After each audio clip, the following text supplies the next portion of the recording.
It's the Real Estate Podcast, brought to you by ANZ Home Loans for financial well-beings. And welcome back to another episode of the Real Estate Breakfast as we cover the very latest in property news every morning on iHeartRadio, Spotify. You'll also find us on Apple Podcasts these days, as well as Amazon.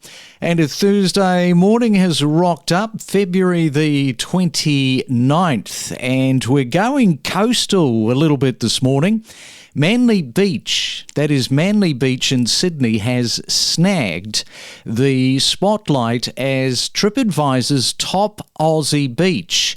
And then globally, they have managed to pick up the seventh international ranking. However, of course, this coveted coastal lifestyle, it does come at a little bit of a premium. Manly's median house price these days is hitting $4.4 million.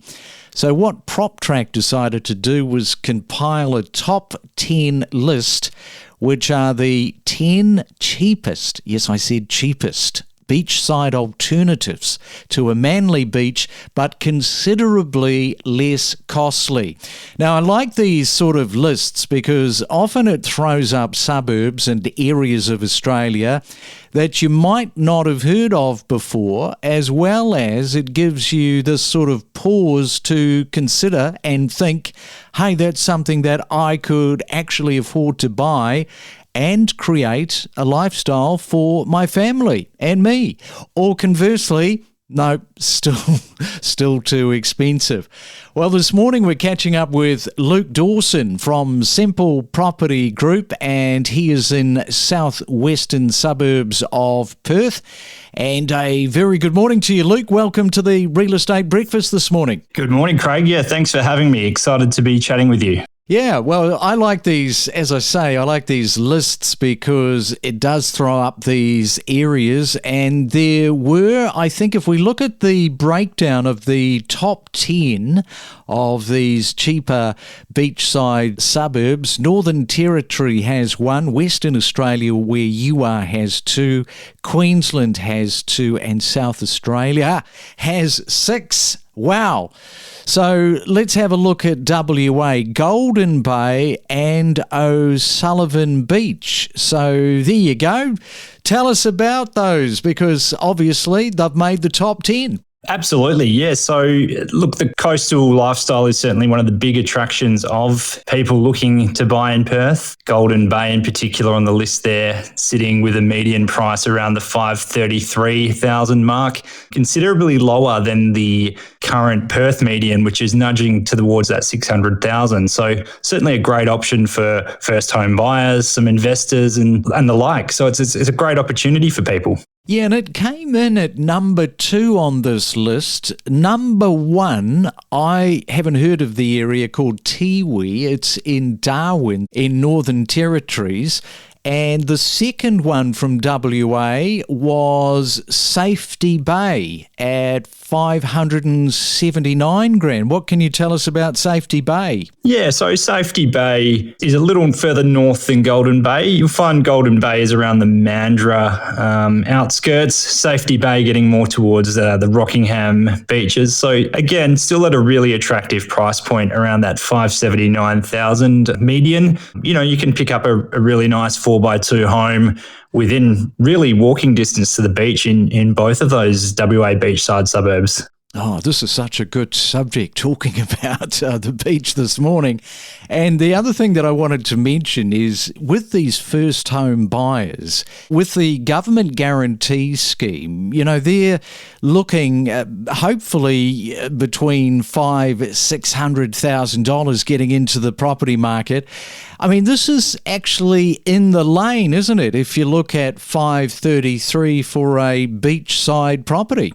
Yeah, 100%, Craig. It's we're finding in our market a lot of the first home buyers are almost tapping out at that 600 to really take advantage of the government scheme. So a lot of the buyers are looking to further south and certainly towards some of these coastal options, which are really well priced. So great opportunity to get into your first home. And with the weather over here of late, it's been a bit of a heat wave. So, nothing wrong with going to work and coming home and being walking distance from the beach. It's a great option. Oh, we're envious, Luke. We're envious this morning. All right, we'll come back and talk more property, more coastal property, and what is happening in WA with Luke Dawson next. Listen to in-depth discussions with industry leaders on investing options, understanding different suburbs with insider perspectives and exclusive tips. Well, last night I watched a movie about Venus and Serena's rise to the top in the tennis world,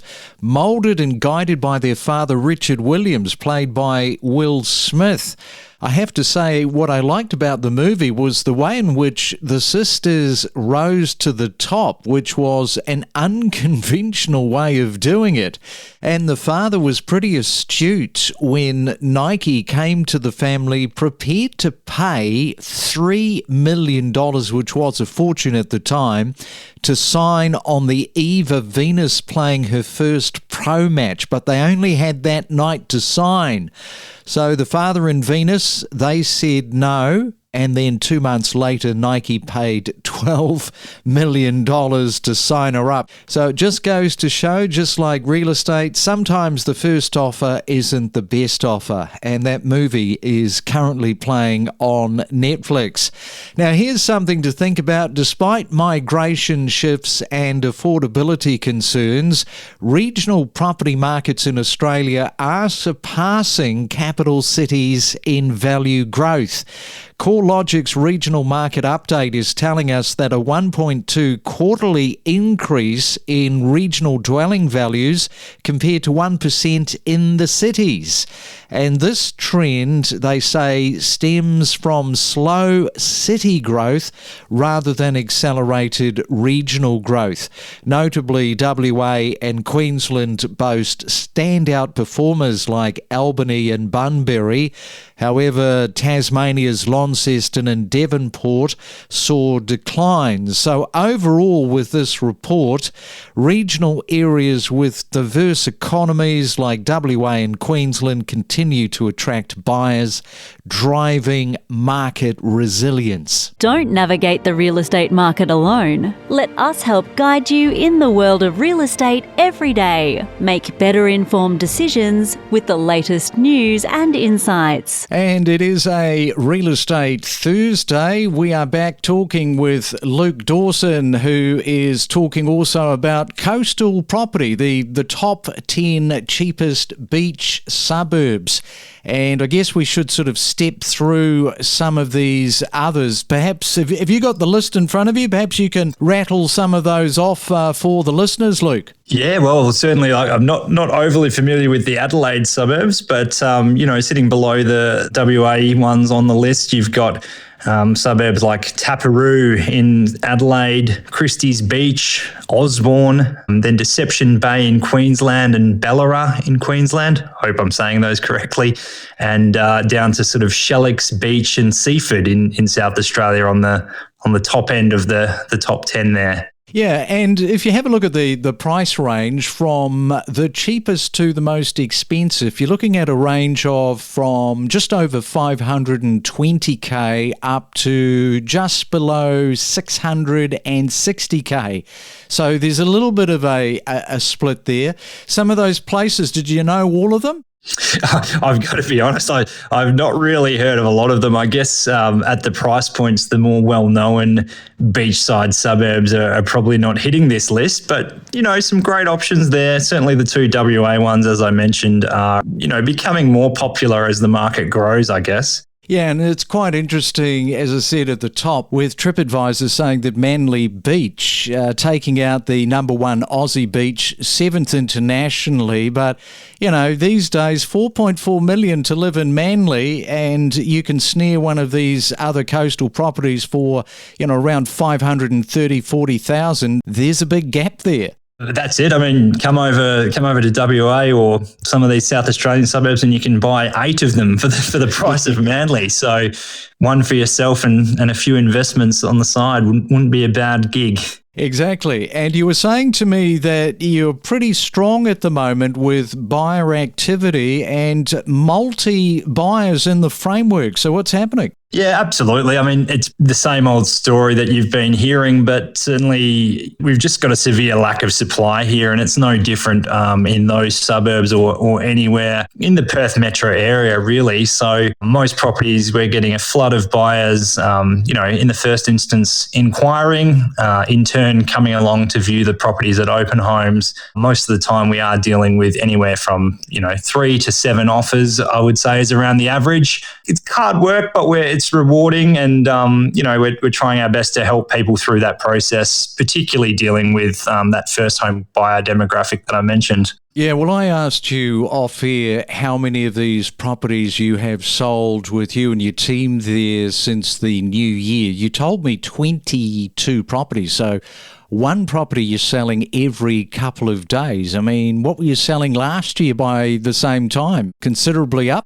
It's definitely taken off post-Christmas. It's certainly probably surprised us a little bit. Our team does tend to sell around that 150 to 160 mark each year. So we're maybe tracking a little ahead, but very busy at the moment. And all that comes with that is keeping us on our toes. And have you got vendors that say pre-2024, so last quarter of 2023, that were talking to you that were saying, yeah, I'm still not quite sure whether or not I'm going to list my property? Has there been a number of those that have kind of activated their thinking in the last couple of months? Yeah, look, I would say that we've probably got a long list of people that would happily sell their home. Prices are good, transactions are happening quickly.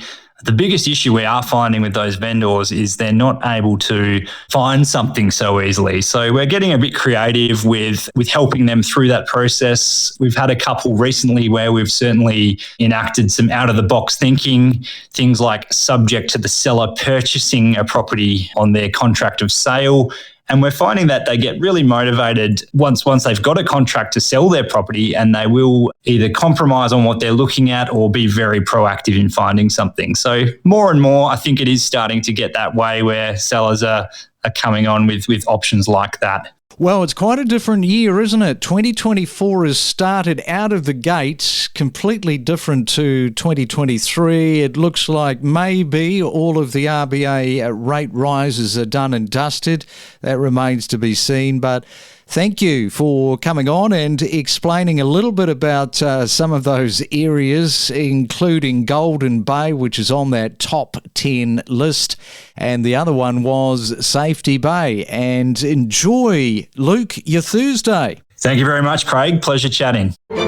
We talk to some of the most influential figures in the real estate industry, from leading commentators to investors to real estate principals, only on the Real Estate Podcast. Have you heard of a place called Bly Bly, which has become a bit of a conveniently located residential community on the Sunshine Coast? It has grown about 4.3% in the past 12 months, and the median house price is about $886,500. Past 5-year median house price trend has gone up quite a lot, and there are about 130 properties that have been sold. So Bly Bly has just become a very, very popular suburb these days, and a lot of people, just because of how saturated Maroochydore is at this point in time, a lot of people cannot afford to buy in Maroochydore. We connect you to the best real estate information across Australia. The Real Estate Podcast.